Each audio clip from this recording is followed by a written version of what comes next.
Сәлем сұлу қыздар, Әсел Шебер каналына қош келдіңіздер. Бүгін мен тапсырысқа тоқыған жаздың күні киетін осындай ажурная кофтаның узорын қалай тоқу керектігін үйренгілеріңіз келсе, видеоны міндетті түрде соңына дейін қараңыздар. Видеоға лайк басып, менің каналыма тіркеліп қойсаңыздар, жаңа шыққан видеолар алғашқылардың бірі болып көретін боласыздар. Кофта бірнеше бөліктен құралған. Біздің осы бөлігіміз гүлден тұрады, ортасы ол дөңгелекшеден басталады және 6 жапырақшасы болады. Осыдан бастап тоқимыз. Ол үшін біз 6 воздушная петля тоқып алу керекпіз. Воздушная петля тоқылу жолы менің каналымда бар, сілтемесін видеоның астына қалдыратын боламын.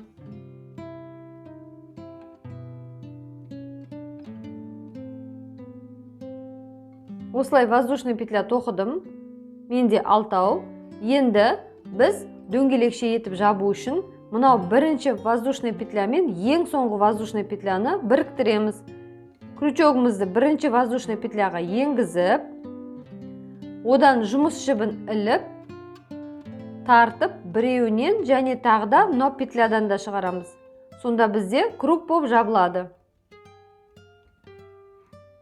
Осы кругты артық мынау жіпті арасына айналдыра тоқып кетсек, біздің жібіміз, мынау қысқа жібіміз жасырылады және артығын кесіп тастайтын боламыз. Енді осы кругтың ішінен айналдыра 12 столбик без накида тоқып шығамыз. Ол үшін кругтың арасына, міне ортасынан крючогымызды енгізіп, жұмыс жібін іліп, міне ұзын жұмыс жібін іліп, оны крючогтың көмегімен тартып шығарамыз. 2 петля болды. Осы 2 петляны жаңадан жұмыс жібін іліп, оны да крючогтан шығарамыз. Сонда бізде 1 столбик без накида тоқылды. Міне, екінші столбик без накиданы да тоқып көрсетемін. Крючогты ортадан енгізіп, жұмыс жібін іліп, крючогқа тартып шығарамыз. Бізде 2 петля болды. Осы 2 петляны тағы да жаңадан жұмыс жібін іліп, 2 петлядан да шығарамыз. Осылайша столбик без накида тоқып, 12-сін тоқып, кругымыз толғанша, яғни осы жерге дейін келеміз.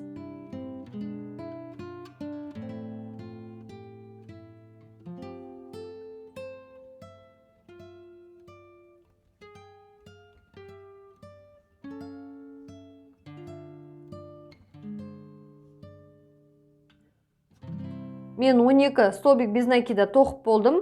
Ал мынау жұмыс жібі кішкене қалған. Осы тоқыманың арасында қалып кетті. Жасырынып, енді қайшымен қиып алып тастауға болады. Артығын кесіп, міне алып тастаймын. Енді тоқымамыз дөңгелекше болу үшін мынау бірінші столбик без накидаға крючогымызды енгізіп, жұмыс жібін іліп, оны тартып шығарамыз. Осы жіпті мынау петлядан да шығарамыз. Сонда бізде крючогымызға 1 петля қалады, ал кругымыз әдемі болып жабылады. 4 воздушная петля тоқимыз. 4 воздушная петля тоқып алған соң, мынау қасында тұрған столбикқа тоқымай, соның жанынан екінші столбик без накидаға астынан енгізіп крючогымызды, жұмыс жібін іліп алып шығамыз. 2 петля болды. Осы 2 петляны жаңадан жұмыс жібін іліп, 2 петлядан шығарамыз. Столбик без накида тоқыдық. 4 воздушная петля тоқып аламыз. Содан соң, мына жақтан 1 столбик без накиданы қалдырып, міне осыны қалдырып, соның жанындағы столбикқа 1 столбик без накида тоқимыз. Сонда осындай гүлдің жапырақшасы шығады. Міне біреуі және екіншісі. Осылайша біз мынау қатардың соңына дейін, яғни мынау кругтың соңына дейін тоқып келеміз. Бізде 6 жапырақша болу керек.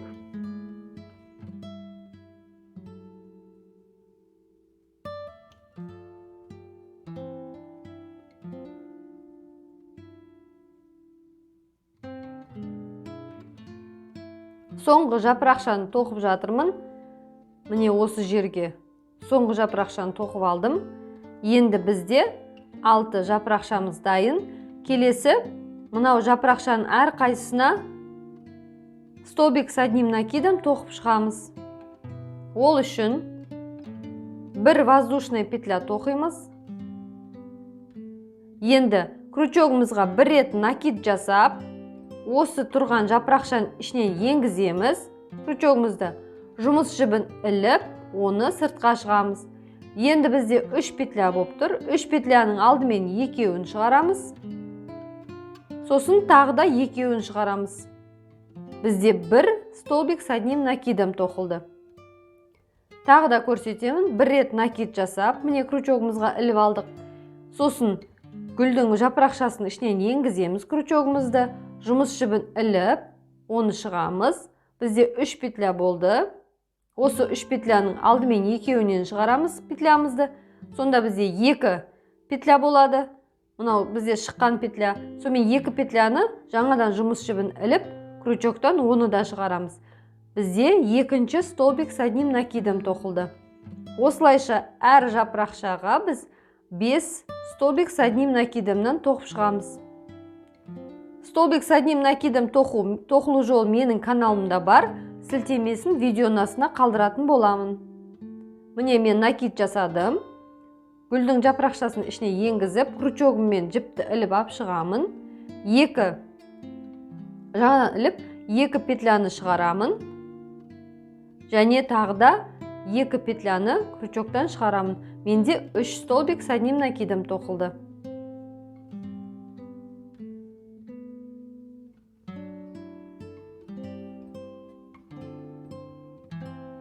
Бес столбик с одним накидом тоқып алған соң, бір воздушная петля тоқып, содан соң мына жақта бізде жаңа 2 жапырақшаның Столбик без накида бар.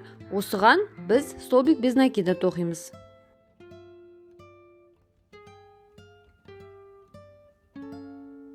Осылайша бізде бірінші жапырақша тоқылды.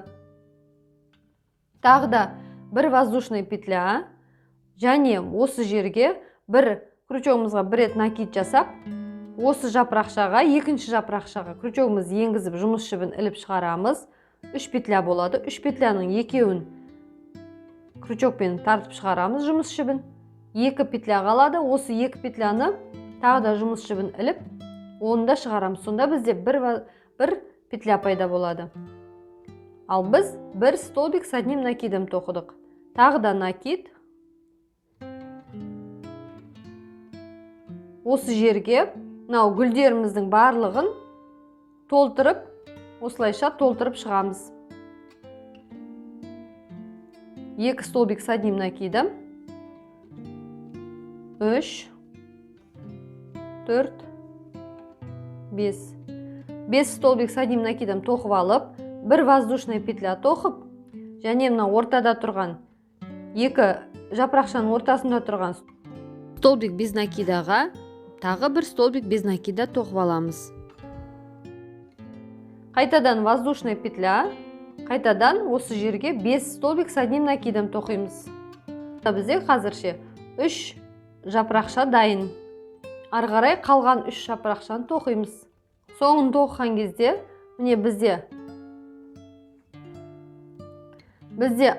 6 жапырақша болды. Енді ең соңын тоқыған кезде біз соединительный столбик тоқимыз. Ол дегеніміз, біз 5 столбик с одним накидом тоқып болған соң, және бір воздушная петлясында тоқып алған соң, енді біз тоқымамызды осы жерге, міне бірінші столбик с одним накидомға енгізіп, крючокпен жаңадан жұмыс жібін іліп, оны петлядан да шығарамыз. Сонда бізде соединительный столбик тоқылды. Ал жапырақшаларымыз осылай дайын болды. Ары қарай біз мынау гүліміздің енді үлкен мынандай әдемі болып келген осындай воздушный петляларын тоқитын боламыз. Сосын олардан мынандай жапырақшалар шығатын болады. Қазір осылар тоқу үшін ең алдымен біз 13 воздушная петля тоқимыз. Оның 4-еуі 1, 2, 3, 4. бұл 4 воздушный петля бізде подъема. Яғни бұл бізде бір столбик с двумя накидамды алмастырып тұр. Енді 9 воздушный петляны тоқып келіп, мына жерден жабатын боламыз.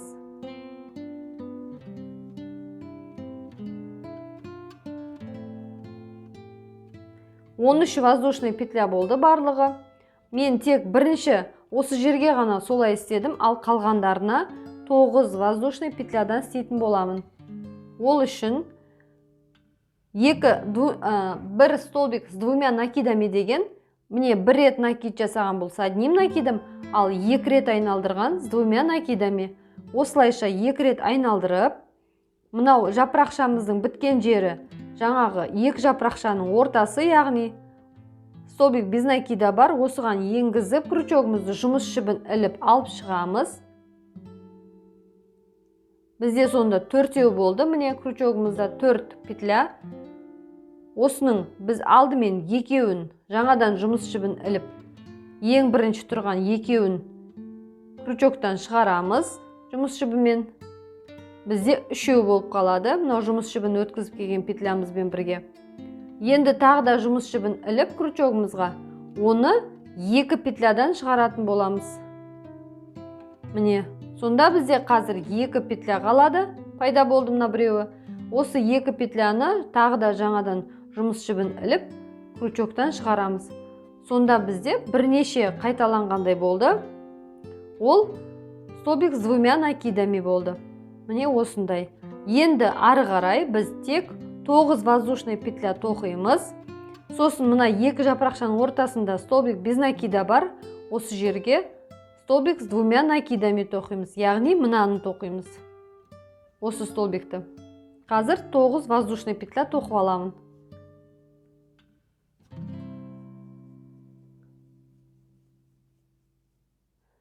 Тоғыз воздушный петля, 2 рет айналдырамын, бұл 2 накид болып тұр. Енді 2 жапырақшаның ортасында столбик без накида бар. Осыған крючогымды енгізіп, жұмыс жібін іліп ап шықтым. Сонда менде 4 болды. Енді жаңадан жұмыс жібін тағы да іліп, 2 петляны шығарамын. Тағы да 2 жаңадан жұмыс жібін іліп, крючогыма 2 петляны тағы да шығарам. Сосын мына 2 петляны тағы да алып жіпті, оны шығарам. Сонда менде осылай ашылып, көтеріліп тұратын болады. 9 воздушный петля тоқып аламын. Содан соң қайтадан 2 айналдырып крючогымды, ал мына жерде 2 жапырақшаның ортасында столбик без накидаға крючогымды енгізіп жұмыс жібін іліп ап шығып, 4 болды. 4-ін алдымен жаңадан жұмыс жібін іліп 2-ін шығарамын. Одан соң тағы да 2-ін шығарам жаңадан жұмыс жібін іліп. Сосын тағы да осылай шығарамын. Сонда мен екіншісін, міне, үшіншісін тоқыдым. Осылайша әр қайсының арасына тоқығанда бізде 6 болу керек. Енді қарап отқандарыңызда мен 5-ін тоқып келгеннен кейін 6-шысын жабатын кезде бірінші тоқығанымызда біз 13 воздушный петля тоқыдық. Оның 4-еуі бізге столбик с двумя накидамды алмастырып тұрған соң, осының 4-шісіне, яғни 1, 2, 3, 4, міне 4-шісіне мен соединительный столбик тоқим, яғни крючогымды 9 воздушный петля тоқып алған соң, мына жапырақшаның үстін жабу үшін мен 4-ші воздушный петляға, міне қасымдағы, бұда 13, осыған 4-ші воздушный петляға крючогымды енгізіп, жұмыс жібін іліп, оны мынау петлямыздан да шығарамыз. Сонда бізде соединительный столбик тоқылды. Біз қазір осындай орындарды дайындап алдық. Әр қайсының төбесіне, яғни осындай 6 бұрышына біз осындай жапырақшалар тоқып шығамыз. 2 жапырақша, 2 деп әр бұрыштарына, 6 бұрышына 2 жапырақшадан тоқып шығамыз. Оны тоқу үшін біз ең алғашында 4 воздушный петля тоқимыз. Ол бізде бір столбик с двумя накидамды алмастырып тұр. Енді 2 айналдыра крючогымызға накид жасап, дәл осы жерге, міне ашық тұрған орынға, мынау бірінші бастамасы болған жерге крючогымызды енгізіп, жұмыс жібін іліп алып шығамыз. Бізде 4 петля болады. 4 петляның алдымен екеуін шығарамыз крючоктан. Сосын тағы да мына екеуін шығарамыз. Енді осы жерден тоқтап, біз обычно тоқығанда алдын, мына жерлерде тоқығанымызда біз шығарып, бұны да шығарып осылай қоятын боз. Қазір бұлай істемейміз. Біз төбесі бірігіп жабылу үшін, міне әр жапырақшаның төбесі бірақ петлямен жабылу үшін біз біріктіріп шығамыз. Ол үшін екі петлядан шығарып болған соң, ең соңында қалған екі петляны тоқымай осылай қалдырамыз. Біз крючогымызға тағы да екі накид жасап, дәл осы жерге бір столбик с двумя накидами тоқимыз. Міне біріншісінен екеуін шығарамыз жаңадан жұмыс жібінен, тағы да екеуін шығарамыз жаңадан жұмыс жібінен. Сонда бізде қазір 3 петлямыз тұр. 3 петляны барлығын бірақ шығарамыз. Міне сонда басы бірігіп, бір петляға барлығы орнықты. Енді 4 воздушная петля. Содан соң барып, осы тұрған орынға, міне қайтадан дәл осы жерге крючогымызды енгізіп, жұмыс жібін іліп, осы жұмыс жібін мына петлядан да шығарамыз. Сонда бізде осындай жапырақша болады. Жанына тағы да 4 воздушная петля тоқимыз. Сосын 2 накид жасап, тағы да осы орынға қайтадан крючогымыз енгізіп, жаңадан жұмыс жібін іліп алып шығамыз. 4 болады. Біз жаңадан жұмыс жібін алып, екеуін шығарамыз алдымен. Сосын осы үшеуінің тағы да екеуін шығарамыз.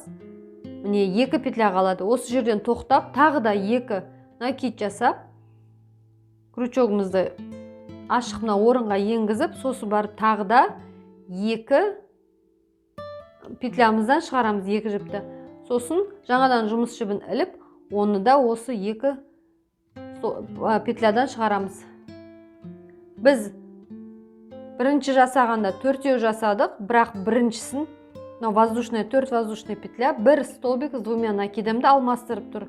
Сондықтан біз 3 столбик с двумя накидами тоқып, ал мынау 4-шісі бізде воздушный петлялар. Ол воздушный петляны мына жерге тоқып қойдым. 4 воздушный петляны. Енді жанына 3 столбик с двумя накидами тоқу керекпін. Мен екеуін тоқып қойдым. Енді үшіншісіне тағы да 2 накид жасап крючокқа, осы ашық тұрған жерге қайтадан крючогымызды енгіземіз. Оны жұмыс жібін іліп алып шығамыз.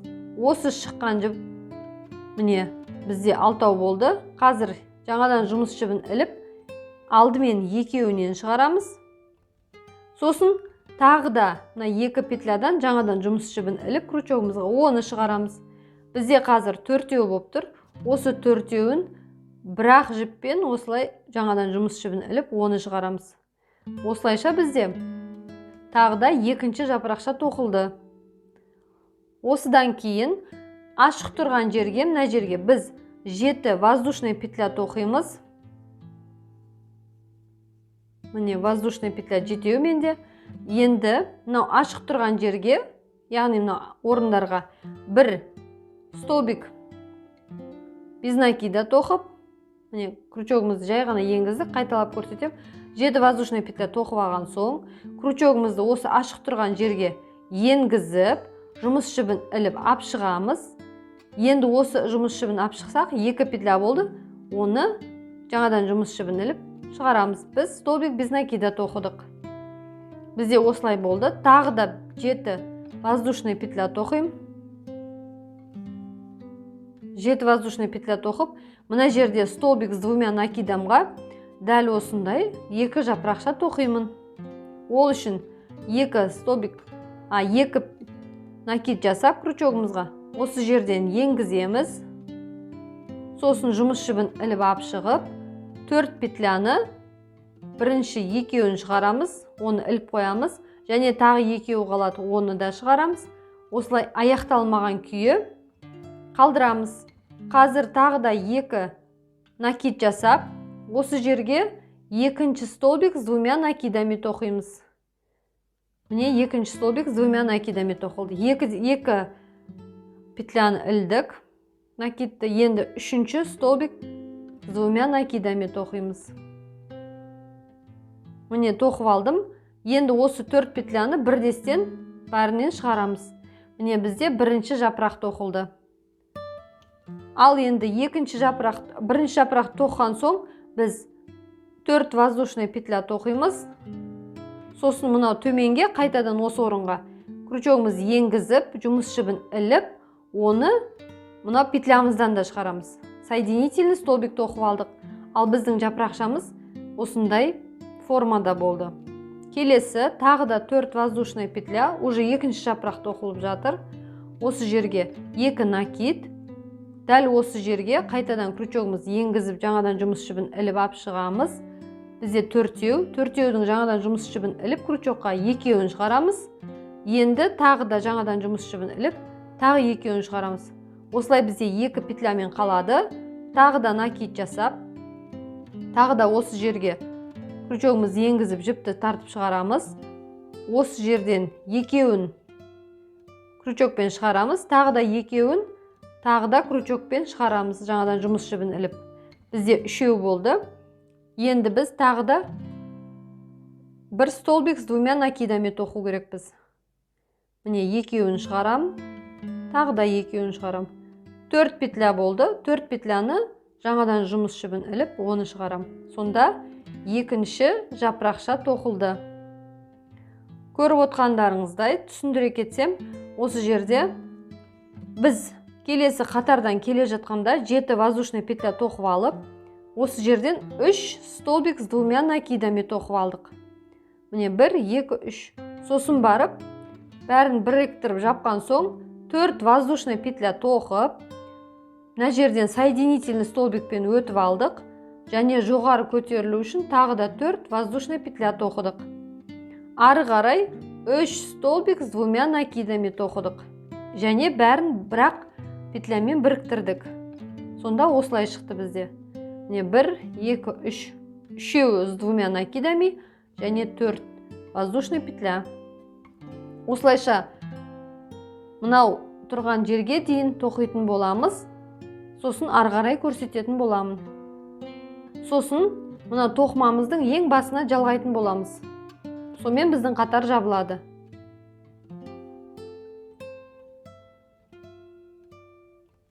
Осы жерге соединительный столбик. Яғни міне крючогымызды енгіземіз, жұмыс жібін іліп, шығардық. Осы жұмыс жібін мына петлямыздан да шығарамыз.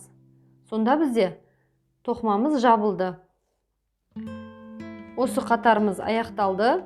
Осы жерден соединять болған соң келесі қатарды бастаймыз. Ол үшін біз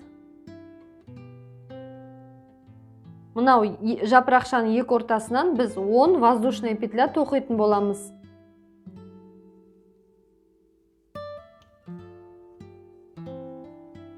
Он воздушный петля тоқыдым. Сосын осыны әкеліп, мына жердегі екінші жапырақшаның төбесінен жабатын боламын. Бұл жерге бір столбик без накида тоқимын. Сонда біздің жапырағымыздың төбесі осындай болды. Қазір ары қарай мынау екі арочка болып тұр, мына жер міне. Осыларға төмпешіктерге біз мына жерден 7 воздушный петля тоқып, 7 воздушный петля тоқып, енді крючогымызға бір рет накид жасаймыз. Осы екеуінің бірінші біздің қасымызда тұрған тоқымамыздың жанына жақын тұрғанды бір накид жасап, 3 петля болды. Осы 3 петляны жаңадан жұмыс жібін іліп шығарамыз. Осылай тоқтатып қоямыз да, келесі тағы да бір накид жасап, енді мына екінші бөлігінен тағы да жіп өткізіп, крючогымызды өткізіп, жаңадан жіп алып, оны шығамыз. Енді осы жерден 2 петляны жаңадан жұмыс жібін іліп шығарамыз. Бізде мынаны да, мына бөлікті және екінші бөлікті де біз қосамыз. Ал оны столбик с одним накидом тоқып қосып жатырмыз. Мына жақтан бір столбик с одним накидом, екінші бөліктен тағы да бір столбик с одним накидом тоқыдық. Ал енді мынау үшеуін бірақ петлямен міне крючогымызға ілген жіппен үшеуін бірақ шығарамыз. Сонда бізде осындай болып төбесі жабылды. 7 воздушный петля тоқып, екі бөлікшенің біреуіне бір столбик с одним накидом, екіншіге тағы да столбик с одним накидом тоқыдым, бірақ екеуінді біріктіріп қойдым. Тағы да 7 воздушный петля тоқим. Енді мынау жапырақшамызға келдік. Келесі жапырақшаға осының төбесі мына жер. Осы жерден бір столбик с одним накидом тоқим. Міне 7 воздушный петля. Мына жақта 2 столбик с одним накидом және тағы да 7 воздушный петля. Ал ортаға, екі жапырақшаның ортасына мен 10 воздушный петля тоқим.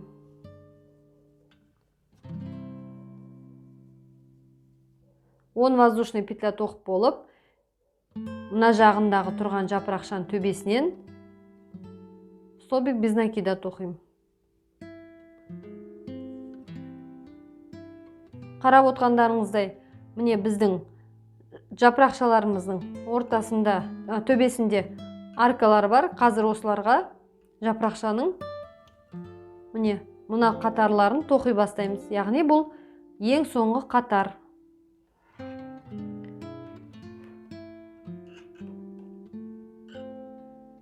Қатардың ең соңғы бөлігіне жеткенде, қазір мен мына жерден аяқтау керекпін. Ол үшін мен 3 воздушный петля тоқимын. 3 воздушный петля тоқып, 2 столбик с двумя накидами жасаймын. Сосын осы жерге міне жалғаймын. Сонда біздің қатарымыз осылай жалғанып аяқталады.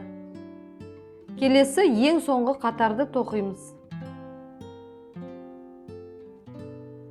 Бұл қатарды тоққанда ең бірінші біз мынау жапырақшаның төбесіндегі орынға дейін 9 воздушный петля тоқимыз.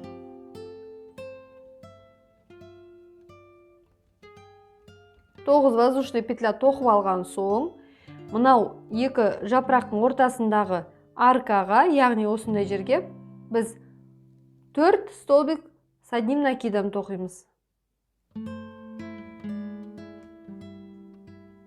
1,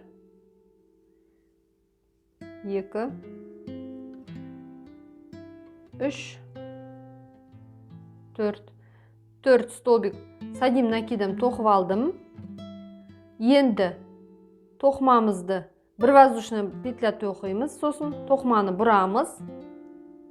Осы жерден біз 3, міне 1, 2, үшеуіне столбик без накида тоқимыз. Столбик без накида тоқу үшін мынау петляның астыңғы жағынан енгізіп, жұмыс жібін іліп алып шығамыз. Және жаңадан жұмыс жібін іліп, екеуінен де шығарамыз. Столбик без накида деген осы болады.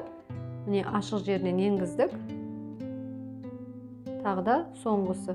Үшеуін тоқып алдық. Енді тоқымамызды тағы да бір рет бұрамыз. 2 воздушный петля тоқимыз. Крючогымызға накид іліп, осы жерден міне 1, 2 столбик тоқимыз. С одним накидамды былай тоқып аламыз. Біріншісін шығардық.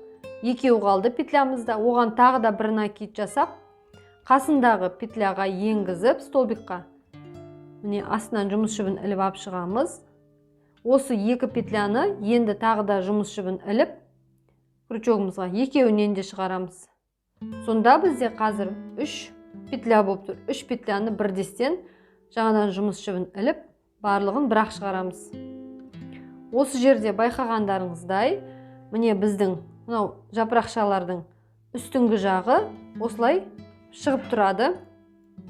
Дөңгелекше болып, осы дөңгелекшелерін тоқимыз. Ол үшін біз жасап алған жаңағы төбесіне қарай тоқып алдық. Енді 3 воздушный петля тоқимыз. Осы жерден мынау 3 воздушный петля тоқылған жерге қайттан енгізіп крючогымызды жаңадан жұмыс жібін іліп шығарамыз. Осы шығарған жібімізді мына петлядан да шығарамыз. Сонда бізде осындай дөңгелекше тәріздес болып қалады. Ары қарай 2 воздушный петля тоқып, тоқымамызды төмен қарай түсіреміз. Ол үшін мына жерде міне тоқылып келген петлямыз бар. Осы жерге біз соединительный столбик тоқимыз. Яғни мына жаңадан жұмыс жібін іліп шығарамыз. Осыны мына петлядан да шығарамыз. Сонда бізде осындай дөңгелекшесі бар жапырақша тәріздес пайда болды. Ары қарай 9 воздушный петля.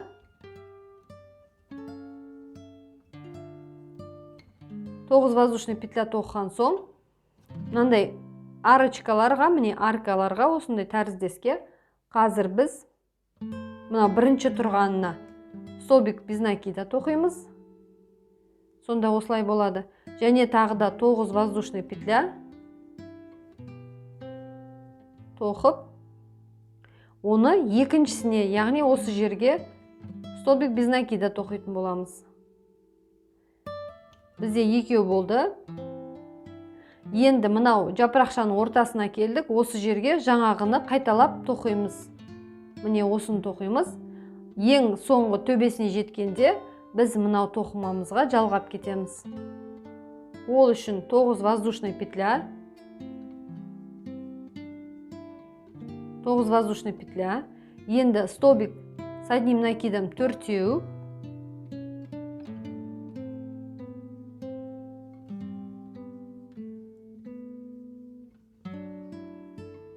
Төртеу тоқыдым. Енді тоқыманы бір воздушный петля тоқып, тоқыманы бұрамыз. Міне осы жерге 3 столбик без накида тоқимыз.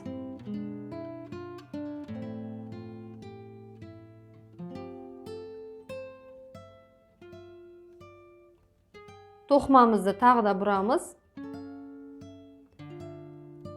Тоқыманы бұрған соң 2 воздушный петля. Бір накид, және осы екеуіне бір столбик без накидан бірінші тоқып алып аяқтамаймыз.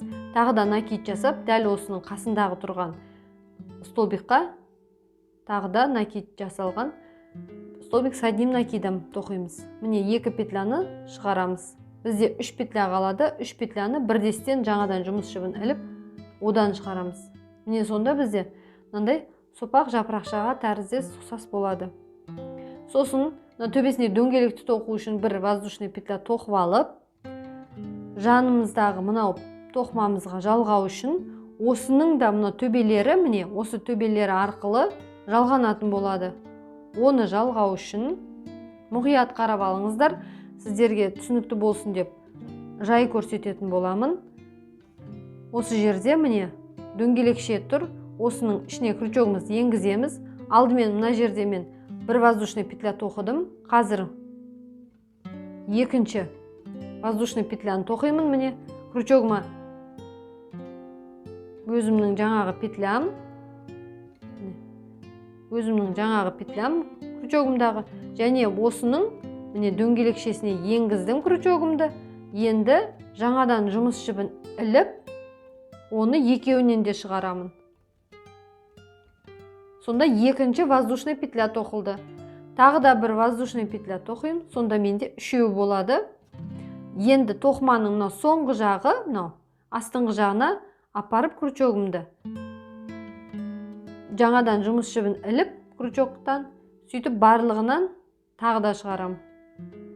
Сонымен менің тоқымам, міне бірінші тоқыма мен екінші тоқыма жалғанды. Тағы да ары қарай енді мынау шығып тұрған 9 воздушный петляларыма осы жерден тоқылған 9 воздушный петляны жалғап кететін боламын. Сонда өзара осылай қосылады. Қазір мен 4 воздушный петля тоқып алам бірінші. Сосын мынау тоқымаға жалғайым, қайтадан 4 воздушный петля тоқым. Сонда менде бұлай қосылатын болады тоқымамыз. 4 воздушный петля. Мынау қарама-қарсы тұрған тоқымамызға крючогымызды енгіземін. Міне қарама-қарсы тұрған осы жерге тоқымамызды крючогымды енгізіп, жаңадан жұмыс жібін іліп, алып шығамын екеуінен де. Міне крючоктан да, крючоктағы петлядан да шығарым. Менде қазір 5 болды енді. Біреу қосылды ғой жаңағы. Ары қарай 9 болу үшін 4-еуін тоқимын. 4 воздушный петля тоқыдым. Содан соң осы жерде тұрған міне біздің тоқымамызға жалғайтын боламын. Жалғау үшін осылай тоқимын. Столбик без накида тоқимын. Міне екінші рет тағы да жалғанды тоқымамыз. Осыдан ары қарай тағы да жалғау үшін мен 4 воздушный петля тағы тоқимын. 4 воздушный петля тоқып, мынау тұрған қарама қарсы дайын мотивімізға жалғау үшін тағы да бір петляны міне крючогымызға іліп жұмыс жібін екеуінен де шығарам петляның. Міне 5-ші воздушный петля тоқылды. Енді 4-еуін тоқып, сонымен 9 болады. Келесі мынау қатардағы алдымыздағы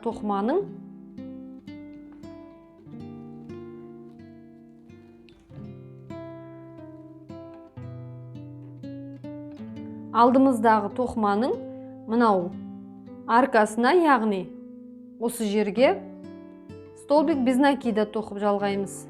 Крючокты енгізіп, жұмыс жібін іліп алып шығамын.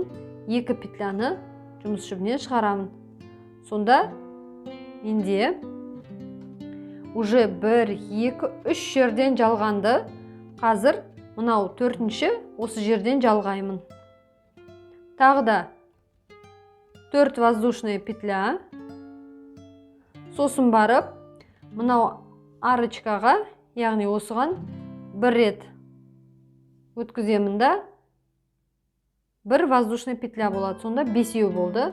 4 воздушный петля тоқимын. Тоқымамызды мынау 2 жапырақтың ортасына жеттік. Осы жерден 1 рет накид жасап, 4 столбик без накида, с одним накидом тоқимын. 2, 3, 4.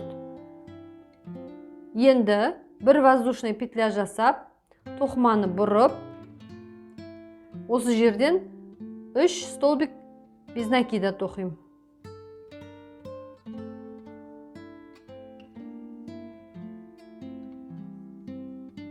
3 столбик без накида тоқып, тоқыманы тағы да қайталап бұрам орнына, өз орнына қойдым.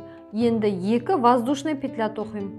Сосын накид жасап, мына 2 столбикқа 1 столбик с одним накидом тоқимын. Міне біреуін тоқу үшін 2-ін шығардым. Аяқтамайым, осы жерден тоқтатып қойып, тағы да накид жасап, 2-ші столбикқа, міне 2-ші столбик без накидаға крючогымды енгізіп, жұмыс жібін іліп алып шықтым.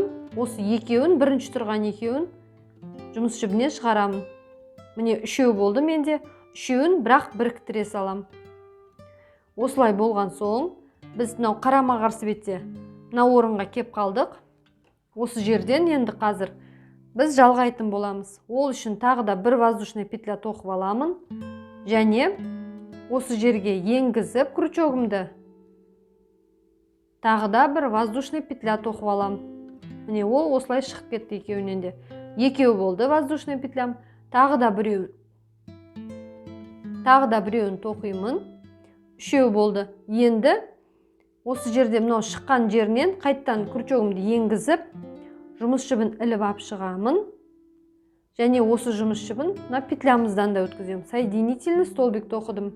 Ал тоқымамызға қарайтын болсақ, 2 тоқыма өзара бірікті. Міне бүтін болды. Қазір мен айналдыра тоқып келемін. Дәл осы жерде қалай тоқыдым, тоқымаларымды қайталаймын соны. 9-ын тоқимын. Және мына жерге 1 столбик без накида, 9 тоқып, тағы да столбик без накида. Осылайша осы тоқылғанды мына жаққа қайталап тоқып шығамын. Ал мынау затқа ол екіншісі уже жалғанып, екі жағынан жалғанып болды. Қазір тоқыманың соңына келдім. Ең соңында міне 9 воздушный петля тоқып алған соң, осы жерде мынау жапырақшамыз біздің бірінші тоқылған. Оған дейін біз 9 воздушный петля тоқыған болатынбыз. Осыны қазір біз мынау воздушный петля тоқылғанның ұшына осы жерге соединительный столбик тоқып, тоқымамызды біріктіретін боламыз. Міне біріктірдік. Енді тағы да бір воздушный петляны тоқып, жібімізді тартамыз. Осы жерде біздің тоқымамыз аяқталды.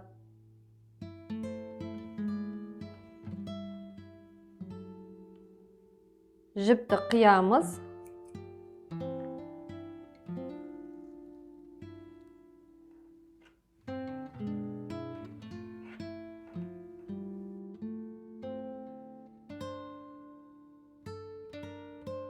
Сіздерге тоқуды мен үлгі ретінде көрсеттім.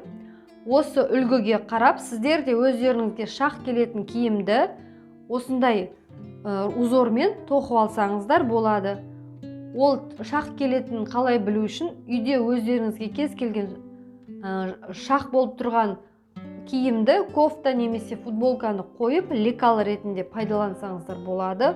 Сонда дәл өздеріңізге ойыңыздағыдай размерде тоқып алатын боласыздар. Видео ұнаса лайк басып пікір қалдыруды ұмытпаңыздар. Және де каналыма жазылып қойсаңыздар, алдағы шығатын видеоларды алғашқы болып көретін боласыздар. Сіздермен болған Әсел, барлықтарыңызға сәттілік.